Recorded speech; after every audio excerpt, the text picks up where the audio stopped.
Tonight, weeks into those deadly protests in Iran, today the European Union has listed the Revolutionary Guards in Iran as terrorists, all while President Trump is weighing intervention after imposing sanctions and sending more U.S. assets to the region.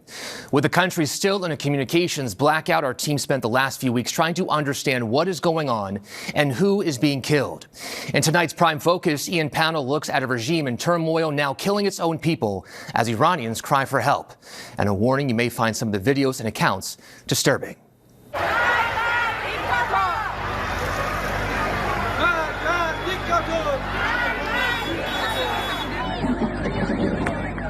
After I stepped in the country, and it was a darkness. I risked my life because if they caught me, well, God knows what will happen to me. I feel guilty, but I'm not dead, and the others are. Every country needs the young people to make the countries great, and we are killing our young people. This is crazy. Cannot go on forever. Please hear us. Please hear us, world. From defiance to death, the new year began with the largest protests to hit Iran in decades. The reality is that Iranians are impoverished. They have been stripped of any chance of having a say in their future and in their destiny. I go back to Iran every year, but this time was much, much different. Were you there when the protest movement began? Yes, I was there Tuesday afternoon. I spoke to British Iranian musician Miraj Tehrani over Zoom shortly after returning from Iran. It was a trip that changed his life. If you see that video when I was crying,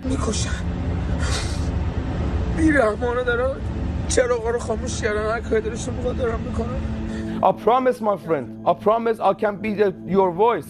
That 1 week, it just made me a different person. They plunge the country in the dark because they know that what they're doing is wrong.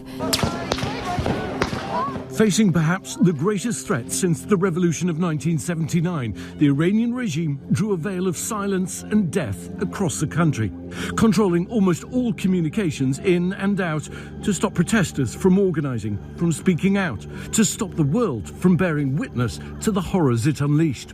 Using eyewitness videos and testimony, we've tried to build a picture of what really took place over the past 33 days. We can't name many of those who've helped us for fear of reprisals. On December 28th, a movement was born in Tehran, protests erupting. But soon after, security forces began their reign of terror. On the night of January the 2nd, in the northern city of Azvin, protesters took to the streets, taking up a clarion call for change that was to sweep across the nation, until security forces took control. Here we see them detaining a woman. The violence escalating each day. Between January 3rd and 4th in Malikshahi, a bystander recorded forces shooting at protesters. The Kurdistan Human Rights Network reported that in this incident alone, forces killed 3 and injured 30. On January 6, Reza Pahlavi, son of Iran's former Shah, sent out a message to keep protesting, and demonstrations escalated soon after. More than 400 miles away, on January the 7th, demonstrations continued in Rasht. The first video showing peaceful protesters inside the Grand Bazaar. But days later, protesters were brutally attacked. The market and surrounding shops of the city engulfed in flames. An eyewitness sent us voice messages, altered for his safety, describing the rampant slaughter that took place the following day, January the 8th. The situation inside the bazaar was horrifying. He told ABC News this was one of the routes where protesters started their walk to the bazaar, avoiding security forces near Shahdari Square. But shops in the bazaar were set on fire by the regime, believed to be revenge on shop owners for not ending their strikes. And soon, flames engulfed the bazaar. And once people noticed the fire and tried to flee the flames, forces opening fire, security forces blocking these main exit points, trapping protesters and shooting anyone who tried to leave. They shot everyone down. Anyone who was there was shot. Some people managed to drag those injured outside. One of my friends was shot in his cough. That friend of mine that was taken to hospital was then got arrested and taken from there. He also told us that people have been missing since the night of January the 8th, and there are no signs of them in morgues or jails, believing the regime could be hiding bodies in mass graves. My friend and I are afraid that the regime forces have lost control after the mass killing and trying to downplay the number of death toll. Maybe they buried our children in mass graves somewhere outside the city. 2 of my friends lost their sons. They had loaded bodies in freight trucks. Corpse all stripped. Corpse all of the girls and boys had been dumped. Iranian state TV issued its first official death toll last week, saying over 3,000 people were killed. But human rights groups say the number is far higher.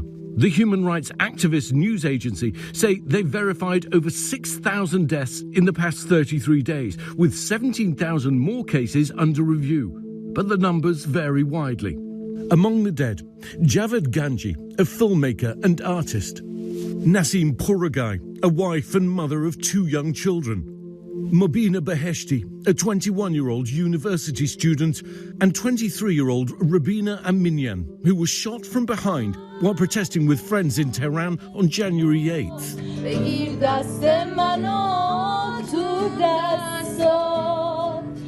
انقدر انرژی داشت، پر بود از هنر، پر بود از رنگ، همه چیزای یه جورایی از همه چی یه ایده میگرفت. Holly, Rabina's aunt, spoke with us, trying to honour a life full of promise, cut short too soon, telling us Rabina dreamt of being a fashion designer. ولی آخرین صحنه‌ای که ازش به یاد دارم اینه که یه کت خیلی خوشگل دوخته بود. اتفاقا من گفت که میخوای بدم اینجا، گفتم نرو تن تو قشنگه، ولی کاش برش میداشتم.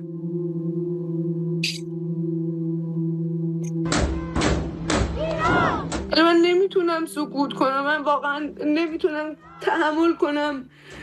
من میگفت روبینا تنها نبود، خیلی ها بودن، 100 تا جوری افتاده بود رو هم.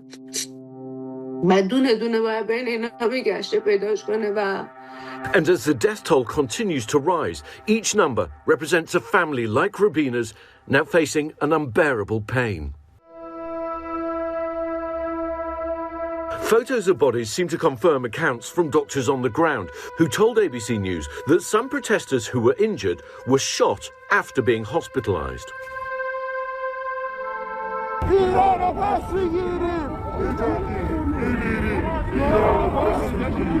Another anonymous protester still in Iran sending us this voice message. They killed a lot. They even killed injured people. They didn't care about it.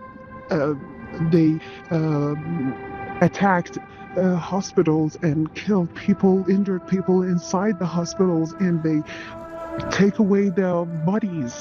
They asked for a very big amount of money from the families to give the bodies to them.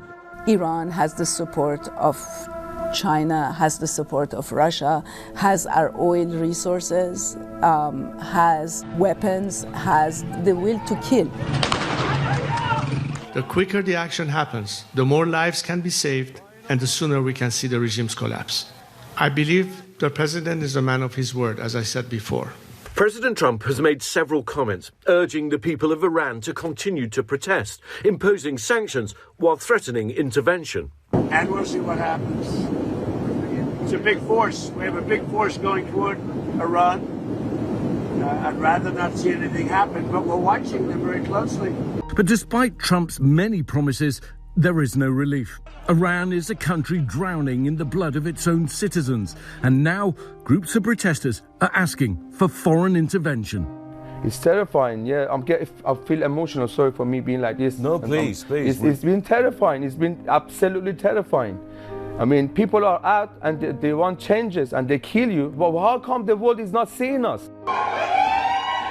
As the US builds up its military presence in the region, Iranians search for the missing and grieve for the dead, with unanswered questions about what happens next for the movement, the regime, and the nation.